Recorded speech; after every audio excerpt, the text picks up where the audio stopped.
Aujourd'hui, nous allons parler de la fonction de DPO pour savoir quelle est cette fonction, comment on désigne un DPO et la nécessité qu'ont les sociétés de désigner un DPO qui soit compétent. Bonjour, je m'appelle Déborah Cohen, je suis avocat en protection des données personnelles, mais également DPO externalisé. J'ai fondé le cabinet DC Avocat il y a 2 ans, qui est entièrement consacré à la protection des données personnelles, au numérique et aux activités liées à Internet. Je suis également consultante au cabinet Bello Malan et Associés. Également, je donne des formations sur le thème du RGPD et je donne des cours à la faculté de Nanterre et en école de commerce. Alors, le délégué à la protection des données, ou DPD en français, mais plus communément appelé le DPO pour Data Protection Officer en anglais, est la personne chargée d'assurer la protection des données à caractère personnel au sein d'une société. Le Règlement général sur la protection des données, ou RGPD, qui est entré en application en mai 2018, détermine les missions, les fonctions et la désignation de ce DPO. Donc le Règlement général sur la protection des données, le RGPD, n'impose pas de conditions de forme ni de façon de désigner le DPO. Néanmoins, la Commission nationale informatique et liberté, la CNIL, a précisé que le DPO doit détenir les compétences requises pour exercer sa mission, doit pouvoir l'exercer en toute indépendance et doit également avoir les moyens suffisants pour l'exercer, que ce soit en temps et en moyens humains pour réaliser sa mission.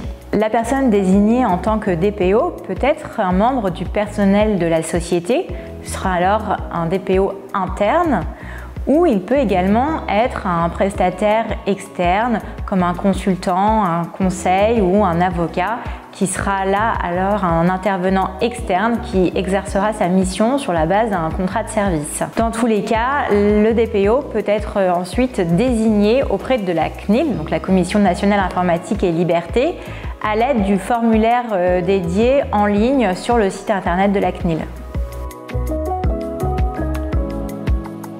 Le DPO a une mission d'information, de conseil et de contrôle. En effet, donc, le DPO doit informer et conseiller la société quant à ses obligations au regard de la réglementation sur les données personnelles, également du droit de l'UE ou du droit des États membres. Le DPO doit également contrôler la conformité de la société, s'assurer que la société a mis en place des registres de traitement. Ces registres permettent de recenser l'ensemble des traitements de la société et l'ensemble des activités de traitement concernant les données à caractère personnel.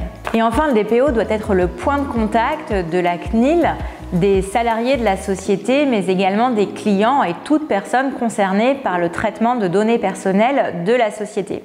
En effet, la société doit respecter les droits et libertés fondamentales des personnes concernées par le traitement des données et le DPO va accompagner la société dans ce respect et dans la mise en conformité de l'exercice des droits des personnes concernées. Il est donc un véritable chef d'orchestre en matière de conformité RGPD. Les conditions de désignation d'un DPO vont être déterminées par le RGPD.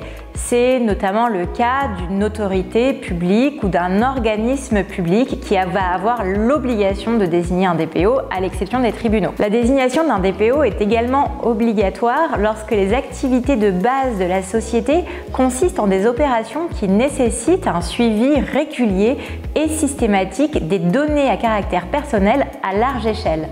C'est par exemple le cas des compagnies d'assurance ou des fournisseurs d'accès à Internet. C'est également le cas pour les sociétés dont l'activité de base consiste au traitement à large échelle de données sensibles. C'est notamment le cas des sociétés qui proposent une plateforme de téléconsultation médicale, d'échange de documents médicaux comme des ordonnances par exemple. Ou encore lorsque les activités de base de la société consistent à un traitement à large échelle de données concernant des infractions ou des condamnations pénales. Le DPO est donc une fonction essentielle et fortement recommandée. Et même lorsqu'il n'est pas obligatoire, il est conseillé de désigner un DPO au regard des nombreuses obligations que le RGPD met à la charge des sociétés qui collectent et traitent des données à caractère personnel.